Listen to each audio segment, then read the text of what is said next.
Hi, this is Chris, and I'm looking at a really great large-scale landscape.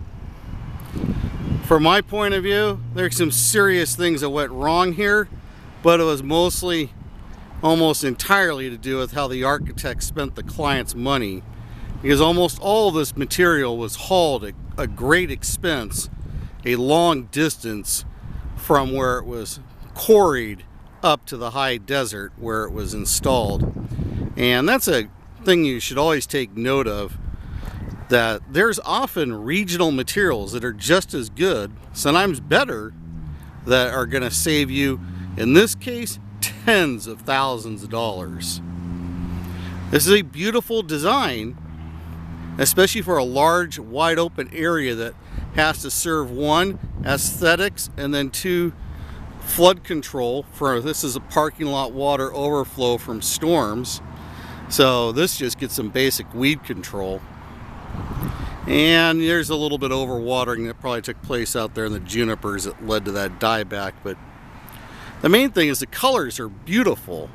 You have pyrite gold decomposed granite for a nice kind of medium brown color. These all great selection of low water plant material that's being irrigated on a drip system that was covered up with the pyrite gold.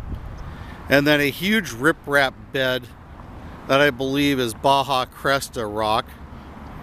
And then these silver gabion baskets, silver because they're filled with a bunch of silver colored granite. So, in terms of concept, it's great. They just shortchanged the customer probably by at least $100,000 in the expense of all of this, because I can tell you, in the high desert, there's plenty of beautiful rock that would have done this job just fine. But it's a great example for a person to see what a medium scale commercial or a large scale residential low water frontage area should look like, or could look like.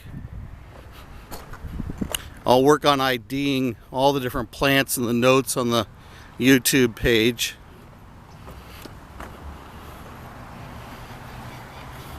And again, always question what the designer has specified and ask if they did their due diligence to incorporate local materials first, or even regional. I just got a request for a ton of stuff, actually 400 tons of it, from Mexico to be used on an off-ramp down in Tustin. Now, that's crazy.